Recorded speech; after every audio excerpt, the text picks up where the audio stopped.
I learned the hardest part about living in a mafia house isn't fear. It's realizing even silence here has an owner. I had been working for Ethan Romano for almost 11 months, and in that time, I learned to move like the house itself was listening. Not because I was important, but because everything in his world reacted to presence. The mansion never felt empty, even when it was quiet. It felt monitored, measured, controlled. I woke up before sunrise that morning like I always did. The corridors were still dim, the marble floors cold under my shoes, and the air carried that expensive stillness only wealth can afford. I checked the kitchen first, then the study, then the west wing where he rarely allowed anyone to enter without reason. Ethan Romano didn't believe in randomness. Not in people, not in time, not in behavior. Everything had a place. Everything had a function, including me. I wasn't officially anything important.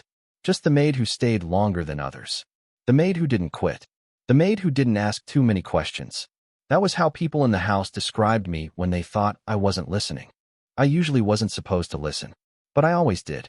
That morning, I was polishing the edge of the dining table when I felt it, the shift. It wasn't loud. It never was with him. Ethan didn't announce presence. He replaced it.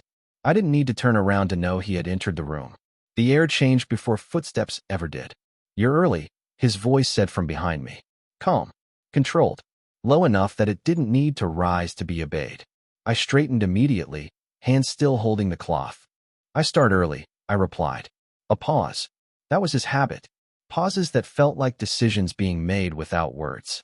When I finally turned, he was standing near the doorway, suit perfect as always, posture like he owned not just the house but the space between moments. Ethan Romano was not the kind of man people argued with. He didn't raise his voice. He didn't need to. His authority wasn't spoken, it was assumed. His eyes moved briefly across the room, then settled on me. Not looking at what I was doing. Looking at the fact that I was doing it. "You've been consistent," he said after a moment. I wasn't sure if that was approval or observation. With him, those two things were the same danger level. "Yes, sir," I answered automatically. He didn't respond immediately. Instead, he walked further into the room, slow, deliberate steps echoing lightly against marble. Everything about him made the space feel smaller without physically changing it. I continued cleaning, but my movements slowed slightly. Not from fear exactly. From awareness. Ethan Romano didn't just observe people. He measured them. I had learned that early. In this house, even breathing felt like it had conditions. He stopped near the window, looking outside at the estate grounds. "Do you go out often?" he asked suddenly. The question caught me slightly off guard. Not because it was personal, but because it wasn't necessary. I hesitated. "Only when I have permission," I said. A faint pause followed. Then, almost quieter, "Good." That single word should have been simple. It wasn't, because nothing in his voice was ever simple. I lowered my gaze again, focusing on the cloth in my hands. The room returned to silence, but it was not the same silence as before. It had changed shape. It felt like something waiting. Like the house itself had started paying attention to a conversation it didn't fully understand yet. And I didn't know it then.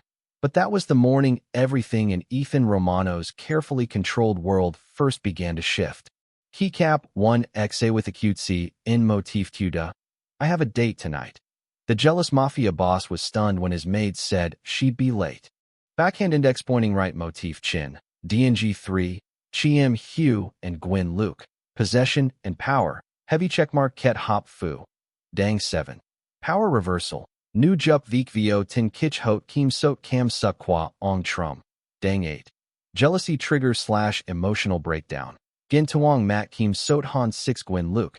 Direct hit band chat motif. Mod Ong Trum Mafia Ko Su Hung Chiem Hugh by Kich Hot. Gin Tuong Kai Ko Jup Vik Thong Bao Ko Bui Hen. Dan Din Chui Kim Sot Cam Suk. Du Tra. Va Dao Chiu Gwyn Luke Tom Ly Trong Mwa Quan He. Keycap 2 Outline 9 PHN. BNGC. Motif Chim HU. Nan Vat. Nam Chin. Ethan Romano. Mafia Boss My Gok Y Nu Chin. Claire Morgan. Maid Riang Trong Beat Thursday 1. Beat Thursday Romano. The Gioi Kwa Kim Sot Claire Lam Vik Trong Kong John Xa Hoa and Hung Lan Leo. Noi Mwahan Dong. Du Bai Quan Satin Gambio I Ethan. 2.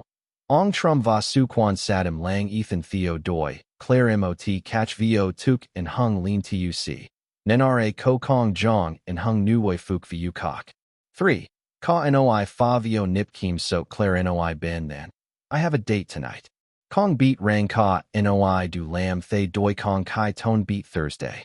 4. Suim lang qua Ethan kong fan ung nai. In hung tone bo kong john tro nen nong ini. Nu the Gwyn Luke by Cham Vale. 5. Ka hoi chiem hu dao tien, who is he? Kong fight ma la kim sot. 6. Claire kong so hai ko tra loi ben then. Juran gioi kan nan. Kong by ap Luke 2 Gwyn Luke quang trum. 7. Gin tuong chuyen hoa tan han 6 kim sot Ethan bat dao ju tra nuoi den ong ma clarisi gap. 8. Huok cham mat nagwai ka hoch Ethan zut hien tai jia dm date. Kong truck teep can theep and hung ap Luke bautrum. 9. Dao chiu cam suck Claire kong by quat fuk Ethan nenra de kong kan la kim sot ma la mon. Keycap 3 outline moi. Cinematic nong chow. Psychological possession arc. Clapperboard, the silent ownership collapse structure, high voltage 1. CA with circumflex u ni and jin cage hot hthng. Tonight, I'll be late. I have a date. Ka noi ben thuong fa nip Gwyn Luke Blackheart 2. Phn ng kong cn eng ng Ethan Romano kong. Tra loi chi nin lauhan ben, thuong fire 3. Kong cage trong bit th thay, I nan veen cam, nen ap Luke vo hin tu su im lang qua ong trum chains 4. Ca with circumflex u hi kong cgitn, who is he to you? Gwyn Luke gia dang ka hoi broken heart 5. Giihn ca with acute, in ca, Claire kong so, kong jai tik dai dong ju autonomy brain 6. Ta with circumflex ml, ng trim brn Ethan bat, dao mat tap, trung song veek Mafia warning 7. Ha with grave nh6 kim sot ngm theo doi date, kong thua nin tuong sunglasses 8. S sut hin kong mi Ethan zut hien tai noi, Claire gap nuoi den ong kia collision 9.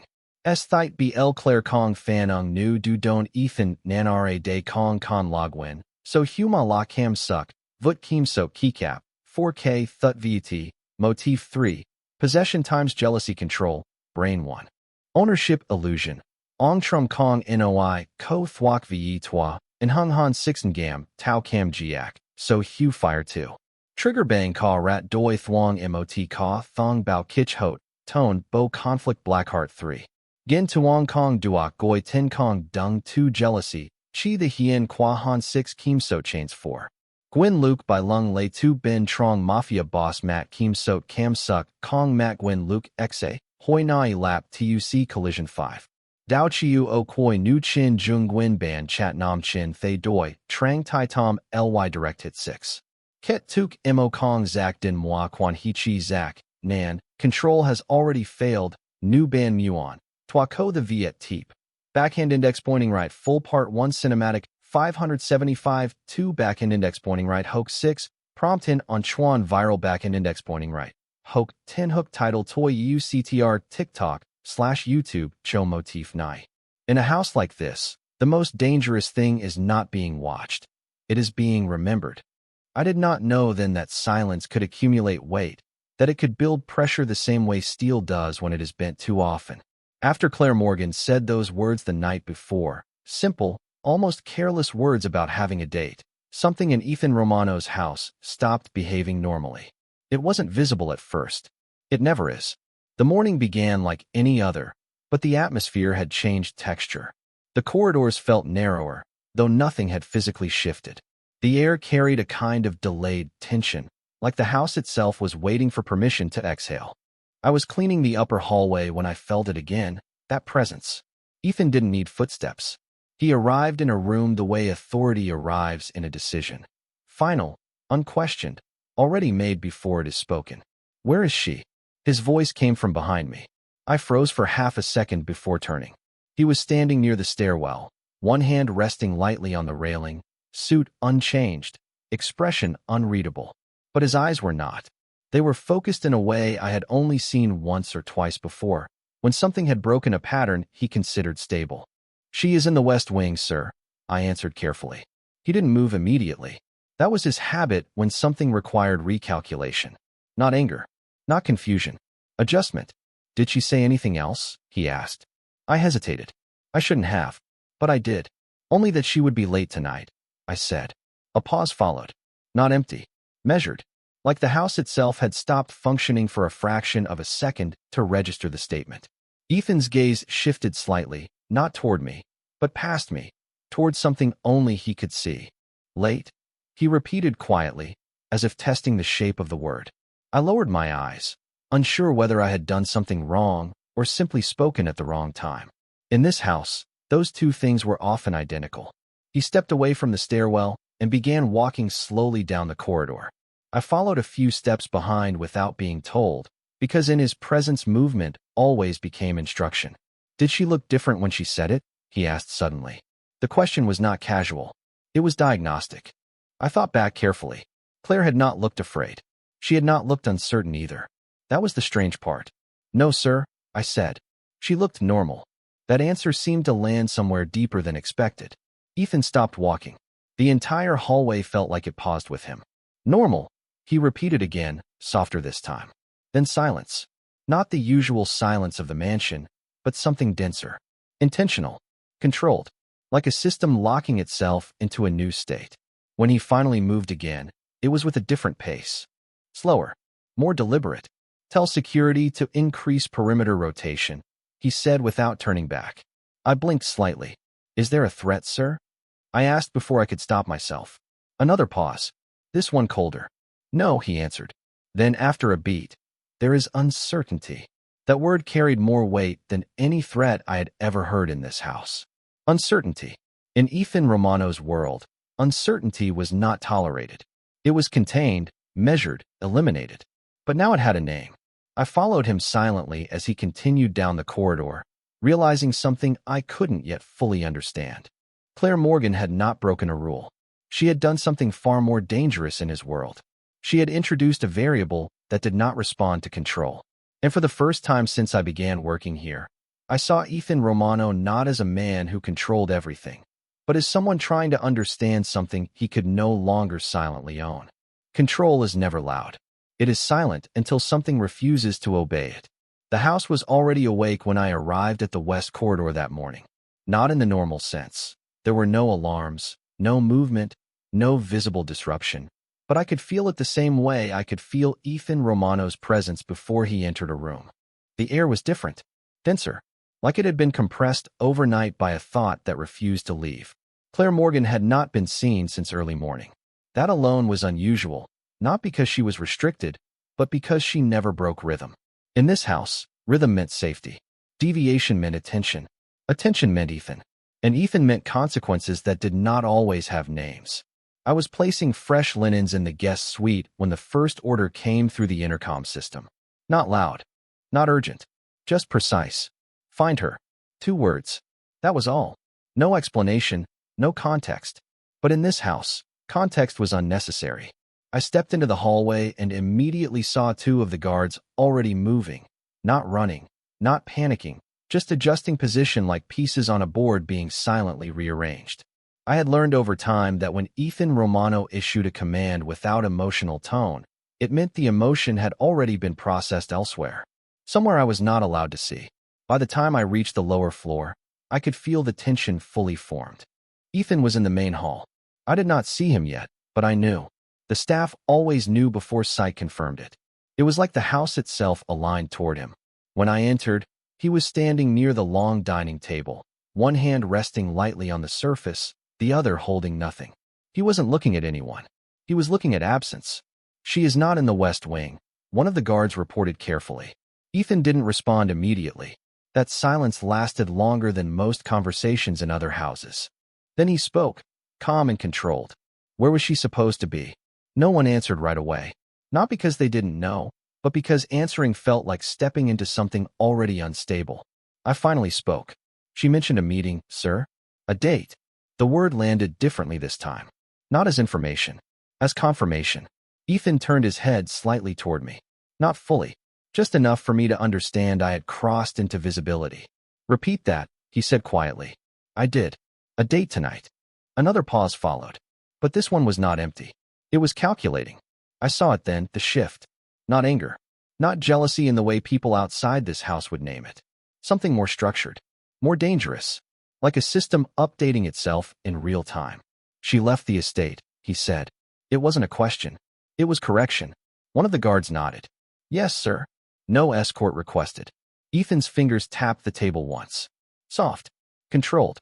No escort, he repeated. That repetition was different. It wasn't confusion anymore. It was interpretation. I realized then that Claire's absence was no longer a simple schedule deviation. It had become a variable that moved outside his framework. Ethan stepped away from the table slowly. Every movement measured, but no longer passive. Trace her location, he ordered. Then a pause. And the route.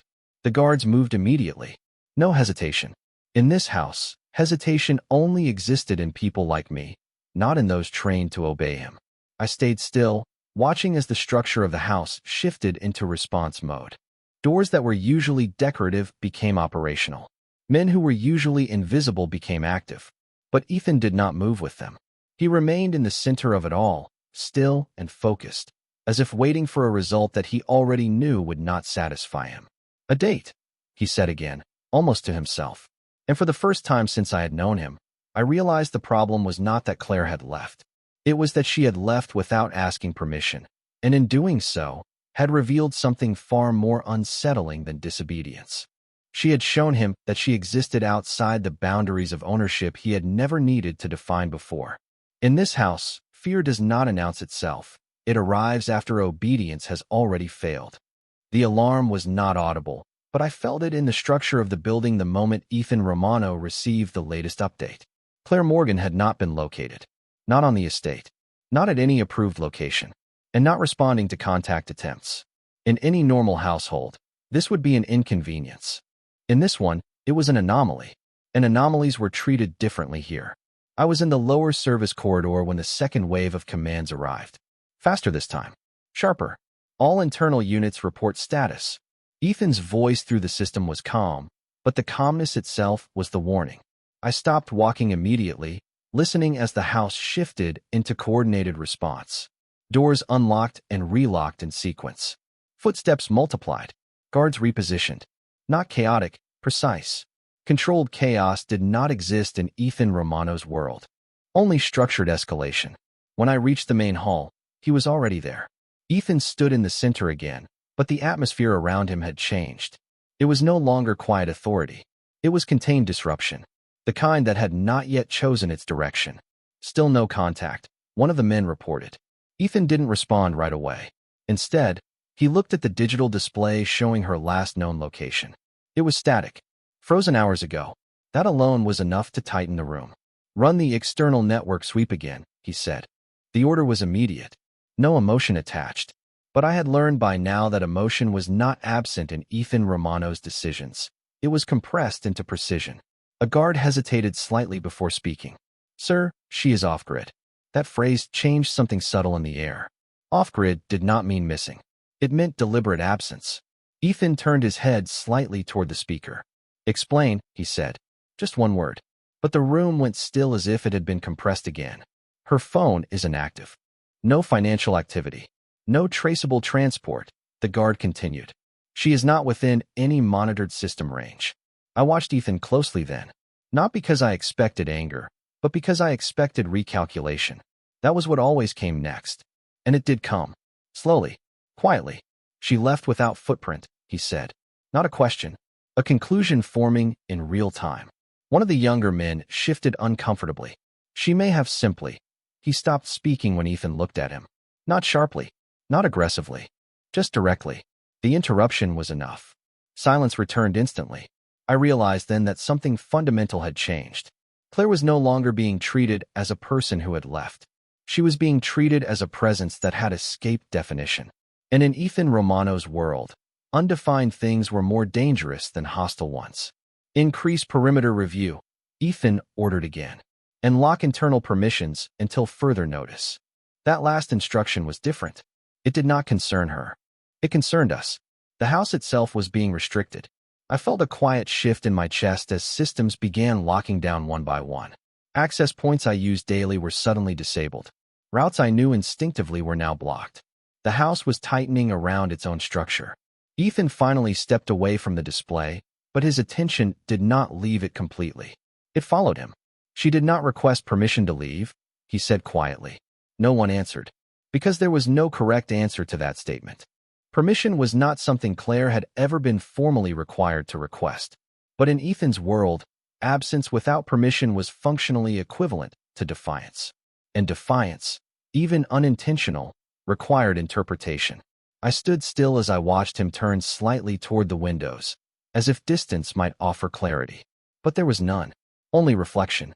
Only uncertainty expanding inside a system that had never been designed to tolerate it. "Find her," he said again. But this time, it was not just an order. It was something closer to necessity. And for the first time, I understood that Claire Morgan's absence was no longer a disruption. It was a rupture in the way Ethan Romano understood control itself. There are moments in a controlled world when control does not break, it hesitates. I remember the exact second the house stopped feeling like a house and started feeling like a perimeter.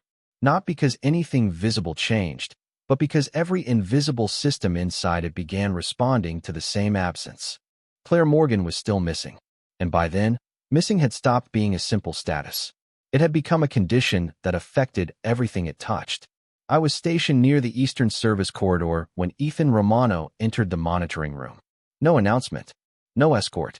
He simply appeared, and the room adjusted itself around him as if it had been waiting. The screens in front of us showed fragmented data streams, empty routes, inactive signals, and the cold confirmation that nothing had changed since the last report. Yet something in him had changed. Not outwardly. Ethan never betrayed transformation on the surface. But the way he stood now was different. Not reactive, not observational. Focused in a way that no longer tolerated delay. "Any movement?" he asked. The technician hesitated before answering. That hesitation was enough to tighten the air. "No confirmed movement, sir." "But," he stopped. The word, "but," was always dangerous in this house. Ethan turned slightly. "Finish." The technician swallowed. "There is one irregularity." A vehicle registration flagged briefly near the south perimeter. It disappeared before confirmation. Silence followed. Not passive silence, evaluated silence. I could feel it again, that invisible recalibration happening in real time inside his mind. Ethan stepped closer to the screen. His reflection overlapped with the static data, as if the system itself was being inspected for weakness. "Rerun the trace," he said. "Expand radius." No one moved immediately, then all at once they did. Keys pressed. Systems activated. Protocols unfolding. But Ethan did not watch them work. He was already thinking beyond them. "She is not hiding within our system," he said quietly. It wasn't speculation. It was structure forming into conclusion. One of the senior guards spoke carefully. "Then she may be outside it entirely." That sentence landed differently than intended. Outside the system was not geography. It was philosophy. It meant she was no longer operating within the boundaries that defined predictability here. Ethan did not respond immediately. Instead, he looked at the map again, at the empty spaces where data should have been. I noticed his hand rest briefly against the edge of the console. A rare gesture. Not anger. Not frustration. Something closer to pressure containment. "Outside the system," he repeated. Softer this time. Almost to himself. Then he straightened. "That means she chose to disappear in a way we did not authorize." No one corrected him. Because correction would imply contradiction, and contradiction implied instability. And instability in Ethan Romano's world was not debated, it was eliminated. "Bring me everything," he said finally. "Every angle, every unverified signal, every witness inconsistency." A pause, then the final instruction. "And find the man she met." That last line changed the direction of the entire room. Not because it confirmed suspicion, but because it defined it. Up until now, Claire Morgan had been a missing variable. Now she had a reference point. And in the world I worked in, reference points meant convergence. I watched as the system expanded its search grid beyond standard limits. New layers activated. External networks engaged. But even as the house became louder with digital activity, Ethan remained still. He was no longer reacting to her absence. He was interpreting its meaning. And for the first time, I understood something I was not meant to understand. Claire was no longer being searched for as someone who belonged to the house. She was being tracked as something that had stepped outside it and pulled Ethan Romano's attention with her. The most dangerous silence is not the one that hides truth. It is the one that waits for it to be discovered. By the seventh stage of absence, the house no longer felt like it was searching. It felt like it was listening. Every system, every corridor, every unseen layer of Ethan Romano's world had shifted into a state that was no longer purely operational. It was anticipatory. Claire Morgan had not been found, not traced, not intercepted, not even partially reconstructed through fragments of data. And yet, the absence she left behind was no longer empty. It was structured. I noticed it first in the way Ethan stopped issuing redundant commands. He no longer repeated instructions. He no longer adjusted wording. Every order he gave now was final before it left his mouth. That kind of certainty is never calm. It is forced. I was standing near the West Wing archive when I heard the report come through the internal channel. External lead confirmed, one of the operatives said.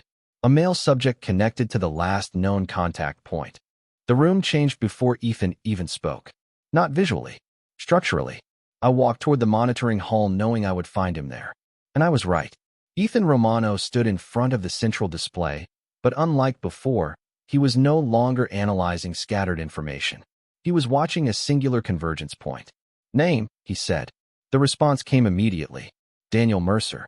I watched Ethan's expression remain still, but something behind it tightened, not emotionally, not visibly, but functionally. Like a system recognizing alignment. Occupation, he asked. Private logistics consultant. Frequent travel. Recently active in the Southern District. Another pause followed. Ethan's eyes did not leave the screen. And Claire, he said. That was the first time her name had been spoken in that room without context attached to absence or location. It changed the air. The operative hesitated. They were seen together once. Unconfirmed duration. Unconfirmed. That word again. Ethan stepped closer to the display.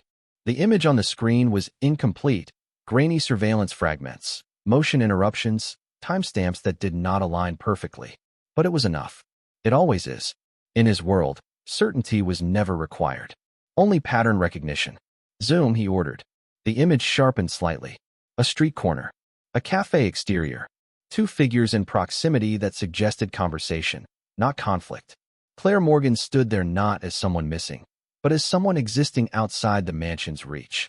And beside her, the man identified as Daniel Mercer. Ethan did not move for several seconds. Not because he was unsure, but because he was calculating depth instead of surface. Is he connected to any known networks? He asked. No Mafia affiliation confirmed. The analyst replied quickly. That answer should have reduced relevance. It did not. I saw it then, the subtle shift in Ethan's posture. Not anger. Not jealousy. Something far more precise. Integration of unknown variable. Track his full movement history, he said. Every interaction within the last 90 days. The room responded instantly, but Ethan did not look at them anymore. His attention remained fixed on the frozen image of Claire speaking to someone outside his domain of control. She did not disappear, he said quietly. No one responded. Because this was no longer a search operation. It had become interpretation. She relocated her context, he continued. The phrasing was wrong in human terms. But in Ethan's terms, it was exact. Claire Morgan was no longer inside his system. She had shifted into another one. And that meant she could be understood again. I realized then that everything before this moment had been pursuit. But what was beginning now was far more dangerous. Not the attempt to find her, but the realization that she had already been found by something else before he ever reached her. In the world of power, the most dangerous moment is not confrontation, it is recognition. By the 8th stage, everything in Ethan Romano's world had stopped behaving like pursuit and started behaving like inevitability. Claire Morgan was no longer a missing variable. She had become a trajectory, and every path the system calculated now bent toward one point, resolution. I had never seen the house operate like this before. It was no longer searching for her in the traditional sense. It was reconstructing her presence through everything she had touched, every route she had taken, every silence she had left behind. And in that reconstruction, something unexpected began to form. Meaning. I was in the intelligence room when the final cross-reference completed. The screen flickered once before stabilizing. Identity correlation confirmed, the analyst said quietly.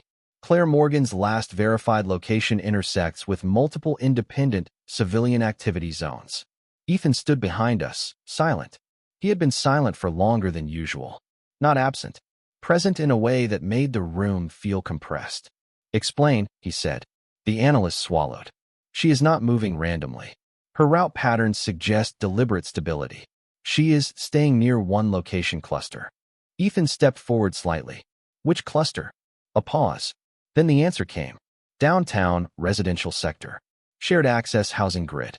Non-affiliated with known organizations." That should have reduced interest. It did not. I saw Ethan's hand rest briefly on the edge of the console again. Subtle, restrained, but no longer neutral. "And Mercer?" he asked. That name had become a pivot point in everything. "Still present within the same radius," the analyst confirmed. "Frequent overlap with Morgan's movements." The room tightened again. Not from threat, but from pattern completion. Ethan stared at the map. Not as data anymore, but as behavior. "She is not escaping," he said slowly. "She is anchoring." No one corrected him, because correction would require certainty, and certainty no longer belonged to anyone in the room except him. I realized then that Claire Morgan's absence from the mansion had never been disappearance. It had been relocation of autonomy. She had not vanished into chaos. She had stepped into structure of her own choosing. And that was something Ethan Romano had never encountered before. "Show me the full overlap timeline," he ordered. The display shifted instantly. Lines formed. Intersections multiplied. Claire and Daniel Mercer's paths crossed not once, but repeatedly. Cafes, transit points, shared zones of proximity that suggested continuity rather than coincidence. "They are not accidental meetings," Ethan said quietly. It was not a question. It was acknowledgement. A guard nearby shifted uneasily. "Sir, if this continues, she may become unreachable through standard retrieval." The word retrieval hung in the air longer than expected. Ethan did not react immediately. Instead, he looked at the convergence map as if it were a language he had just begun to understand but not yet accepted. "We are not retrieving her," he said finally. The room fell silent. That correction changed everything. Retrieval implied ownership, and ownership implied certainty. He stepped closer to the screen, studying the intersection points where Claire's movements aligned with Mercer's. "She is choosing structure outside ours," he continued. "That is the only explanation that fits consistency." I felt something shift in the room then. Not fear, not confusion, recognition. Because for the first time, Ethan Romano was not describing a target. He was describing a parallel system. "Then what is the objective, sir?" one of the analysts asked carefully. Ethan paused. A rare pause. Not for calculation, but for redefinition. "Understand the system she chose," he said at last. And in that moment, I understood the transformation fully. Claire Morgan was no longer a deviation from his world. She had become a competing order within it. And Ethan Romano, the man who once defined control by silence and ownership, was now facing something he had never needed to confront before, a world where control no longer automatically belonged to him. And in the end, control was not taken from him. It was simply no longer enough. The ninth stage did not begin with action. It began with arrival. Ethan Romano did not enter a room in the usual sense anymore. He arrived into understanding. And what he understood now was no longer fragmented data, but continuity. Claire Morgan was not missing. She was not lost. She was not even escaping. She was continuing. I stood in the operations hall when the final convergence report was displayed across the central screen. Every previous trace, every movement, every interaction between Claire Morgan and Daniel Mercer had collapsed into a single coherent line. No longer scattered. No longer uncertain. All confirmed routes intersect within the downtown residential corridor, the analyst said quietly. She has established a stable external living pattern. The words should have sounded procedural. They did not. They sounded like conclusion. Ethan stood behind us, unmoving. But I had learned by now that his stillness was never absence. It was compression. "Show me the exact location cluster," he said. The map expanded. A small radius highlighted. Ordinary streets. Ordinary buildings. Nothing in it matched the scale of the world he controlled, and yet it now contained something he could not. Claire Morgan lived there. Not as a fugitive. Not as an anomaly. But as a person outside his structure. "And Mercer?" Ethan asked. Confirmed co-presence within overlapping intervals, came the response. A pause followed. Not technical. Psychological. Ethan studied the screen longer than he had studied anything else in the last 9 days. Not because he lacked information, but because he was no longer interpreting her absence. He was interpreting her choice. She built continuity outside our system, he said quietly. No one responded. Because it was no longer a theory. It was observed reality. I felt it then, the final shift in the atmosphere of the house behind us. The mansion, the guards, the network, the control layers, all of it still existed. But it was no longer centered. Ethan finally moved. Slowly. Not toward command. Not toward retaliation. Toward recognition. Is there any sign she intends to return? One of the senior operatives asked carefully. The question lingered in the air longer than it should have. Ethan did not answer immediately. When he did, his voice was lower than usual. No, he said. She is not in transition. A pause. Then he corrected himself. Not in wording, but in understanding. She is established. That single word changed everything that had come before it. Established did not mean temporary. It did not imply movement back. It implied permanence. I watched as the implications settled into the room like gravity changing direction. For the first time, the system around Ethan Romano had no next step prepared, because all previous models depended on a simple assumption that everything outside could eventually be brought back inside. What are your orders, sir? The analyst asked finally. Ethan looked at the screen one last time. Claire's cluster remained stable, unmoving, unreachable by the logic that defined his world, and yet undeniably real. No orders, he said at first. Silence followed, sharp, disbelieving. Then he spoke again, and this time it was not control. It was acknowledgement. Maintain observation, he said, but do not interfere. I understood then what had truly changed. This was no longer a pursuit. It was no longer even a conflict. It was the moment Ethan Romano realized that ownership was not a universal law. It was only a system, and Claire Morgan had already stepped beyond its reach.